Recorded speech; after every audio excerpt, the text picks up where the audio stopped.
Tak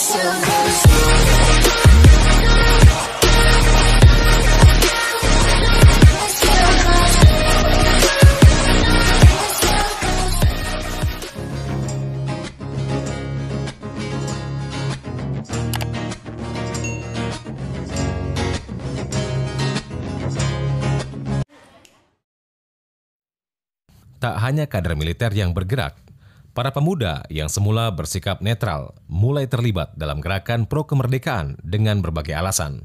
Salah satunya adalah Munawar Liza yang berkiprah di sejumlah negara seperti Thailand, Mesir, hingga Amerika dan Eropa. Meski Hasan Tiro lari ke luar negeri, Jakarta tetap memarkir puluhan ribu tentara di bumi Aceh. Puncaknya, Aceh menjadi daerah operasi militer bersandi Operasi Jaring Merah antara 1989 sampai 1998. Operasi dipusatkan di Pidi, Aceh Timur, dan Aceh Utara. Korban pun berjatuhan, dari mulai pembunuhan, penghilangan paksa, hingga kekerasan seksual. Berdasarkan laporan Tim Pencari Fakta Komnas HAM, warga sipil yang tewas mencapai 781 orang dan hilang 163 orang. Sumber-sumber lain menyebutkan korban jauh lebih besar dari itu.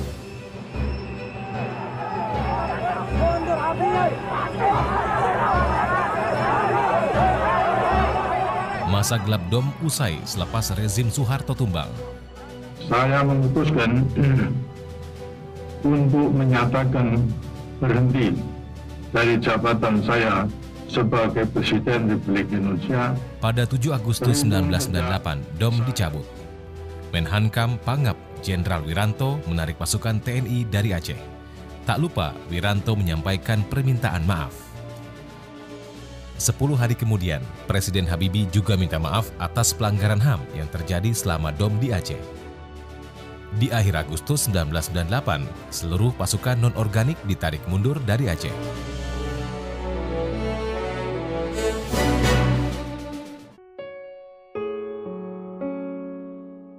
Rumah ini masih cukup terawat, terletak di Kecamatan Tiro, Kabupaten Pidi. Di rumah inilah Tengku Muhammad Hasan di Tiro menghabiskan masa kecilnya. Dia lahir di desa Tanjung Bungong, Pidi pada 25 September 1925. Ayahnya Tengku Muhammad. Ibunya Pocit Fatimah adalah cucu perempuan dari Tengku Muhammad Saman atau Tengku Cik di Tiro. Tengku Cik di Tiro inilah yang menerima tampuk kekuasaan Kerajaan Aceh tahun 1874. Pasalnya, Sultan Muhammad Daud Shah tewas saat berperang melawan Belanda, sedangkan penerusnya belum cukup umur. Kakek buyut Hasan Tiro, Tengku Cik di Tiro, lalu diangkat menjadi wali negara yang pertama di Tanah Rencong.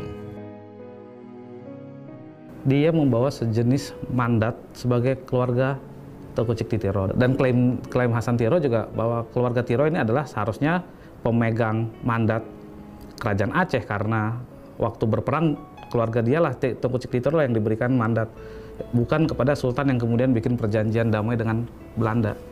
Nah, itu yang buat Tiro sebagai keluarga yang cukup dihormatin. Memang yang paling menarik adalah dia menawarkan satu gagasan mengenai Aceh masa lalu yang gilang gemilang. Di masa muda, Hasan Tiro masih berada dalam pangkuan Republik. Dia pernah aktif dalam Pemuda Republik Indonesia (PRI). Berkat bantuan Daud Bereh dan Syafruddin Prawiranegara, Hasan Tiro menyelesaikan kuliah hukum di Universitas Islam Indonesia (UII) Yogyakarta. Selepasnya, dia mendapat beasiswa kuliah doktoral bidang hukum di Universitas Columbia, Amerika Serikat. Dia pernah bekerja di bawah Syafruddin Prawiranegara, wakil Perdana Menteri yang menjabat sebagai Perdana Menteri sementara ketika kita lagi KMP itu. Hasan Tiro lalu dipercaya sebagai staf Dinas Penerangan Delegasi Indonesia di markas besar PBB, New York. Meski berada di New York, perhatiannya tersedot pada gejolak perlawanan Daud Bereh di tanah kelahirannya Aceh. Ada dua hal. Yang pertama, dia setuju. Yang kedua, banyak anggota keluarga dia terlibat kan di dalam gerakan Daud Bereh. Hasan Tiro tidak setuju dengan aksi kekerasan yang ditempuh pemerintah Jakarta dalam respon perlawanan di daerah, termasuk Aceh. Puncak kekecewaannya pada Republik adalah peristiwa Cot Pulot Jempa tahun 1954. Di lokasi ini, sedikitnya 25 warga sipil ditembak mati oleh tentara Republik, belum lagi di 2 lokasi lainnya. Pembantaian ini adalah balas dendam setelah sebelumnya 16 tentara Republik tewas dalam sebuah serangan yang dilakukan tentara Darul Islam. Terjadi pembantaian besar-besaran di Pulut Jumpa di masa itu, masa konflik, ya, di Melabuh, ya. Jadi disitulah timbul suatu ketidakadilan yang benar-benar terjadi, ya. Tengku Hasan Ditiro waktu itu sudah berada di New York, ya. Itu genap setahun setelah itu terjadi pengumuman daripada perjuangan konflik DITI, ya.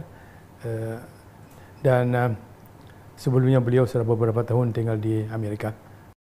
Hasan Tiro berang. Dari New York, Hasan Tiro mengirim surat protes pada Perdana Menteri Ali Sastroamidjojo.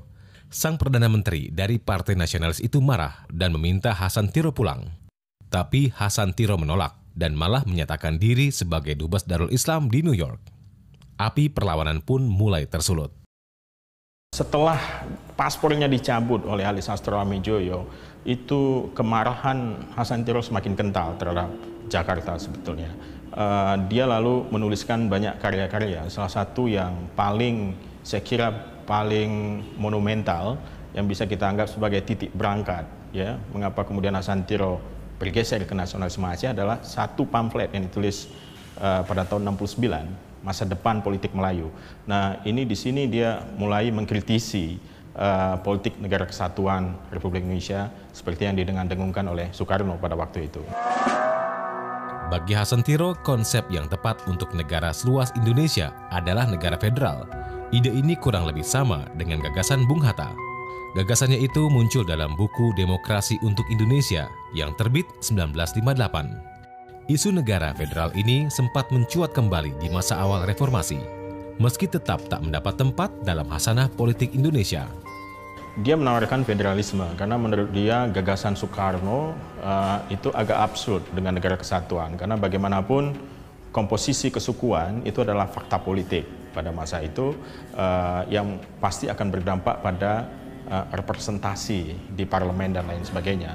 Betapapun pemilu sedemokratis apapun yang dibuat, jumlah suku Jawa pasti akan lebih dominan pada suku-suku yang lain karena memang jumlah mereka secara populasi itu jauh lebih besar. Nah, ini yang dikritik oleh Hasan Tiro. Kalau dengan model negara kesatuan, itu suku-suku kecil yang lain itu akan sangat sedikit sekali mendapat tempat di parlemen. Selain itu, Hasan Tiro juga menyoal pemindahan kekuasaan dari Belanda kepada Republik Indonesia.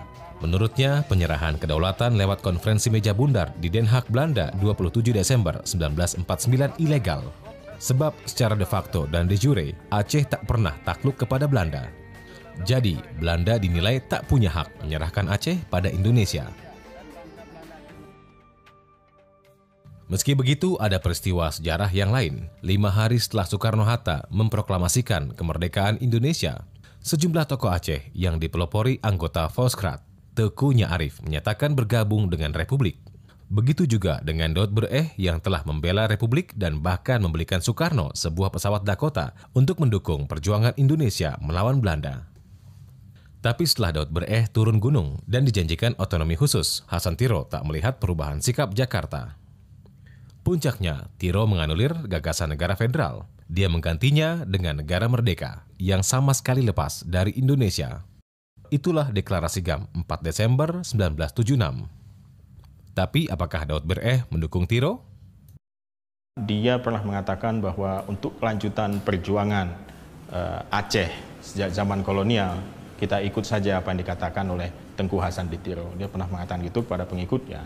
Nah, itu saya kira salah satu sebab mengapa ketika Hasan Tiro pulang dan dia bertemu dengan beberapa pentolan-pentolan dari Islam semasa Daud Bereh seperti Ilyas Lebeh, Tengku Ilyas Lebeh, ya, dan Tengku Ilyas Lebeh langsung mau ikut, dan beberapa letnan yang lain misalnya seperti Geci Umar, Pawang Rasid yang dulu kita kenal adalah orang-orangnya Daud Bereh, itu kemudian mendukung gagasan dari Hasan Tiro untuk melanjutkan ini di bawah bendera Aceh Merdeka. Saat memimpin GAM, Hasan Tiro membagi garis politik perjuangannya menjadi 2 strategi dalam negeri Aceh dan dunia internasional. Selama hampir 30 tahun GAM melakukan perlawanan, Hasan Tiro lebih banyak di luar negeri ketimbang ikut mengangkat senjata. Taktiknya cukup jitu menggalang dukungan internasional. Pada 1986, pemimpin Libya Muammar Gaddafi membuka kamp pelatihan militernya untuk pemuda-pemuda Aceh. Gagasan untuk membangun satu gerakan militer itu sudah dari tahun 76. Keyakinan dia bahwa memang hanya kekuatan bersenjata yang sanggup atau menjaga satu perjuangan. Mendapatkan akomodasi dari Libya dan menghasilkan pejuang-pejuang yang terampil dan terlatih itu mulai tahun semenjak 86, yang semakin memperbesar perlawanan bersenjata dari Angkatan Gerakan Aceh Merdeka. Lantas apa yang menyatukan GAM dengan Libya? Tapi Libya pada waktu itu tidak membawa bendera Islam sebagai platform juga. Jadi mereka membangun satu koalisi internasional ya, front internasional tepatnya, yang disebut dengan International Revolutionary Movement. Terus dalam bahasa Arab mereka sebut sebagai Maktabah World Forum seperti itu, yang platform politiknya adalah anti kapitalisme, anti imperialisme, dan anti Zionisme. Jadi selain pelatihan militer juga bantuan-bantuan logistik, bantuan-bantuan kampanye internasional dan lain sebagainya. Jadi ini semacam networking negara-negara yang melawan hegemoni Amerika pada waktu itu. Hasan Tiro menetap di Swedia sejak 1985. Dari sana dia menggalang diplomasi dan mengendalikan sayap militer yang melakukan taktik gerilya di Aceh. Pada 1989, saat Aceh berstatus daerah operasi militer, Hasan Tiro getol mengangkat masalah HAM di Aceh ke panggung internasional. Itu kemudian mulai membuka mata internasional bahwa ada problem besar di Aceh, yang itu yang pertama. Tapi itu juga Hasan Tiro mendapatkan inspirasi itu dari peristiwa Santa Cruz di Timur Timur. Betapa satu peristiwa itu bisa memblow up ke dunia internasional. Berkat jaringannya itu, masalah Aceh dibicarakan di panggung internasional. Hasilnya, di akhir 1990-an, cikal bakal penyelesaian konflik Aceh lewat perundingan mulai dibuka. Meski belakangan perdamaian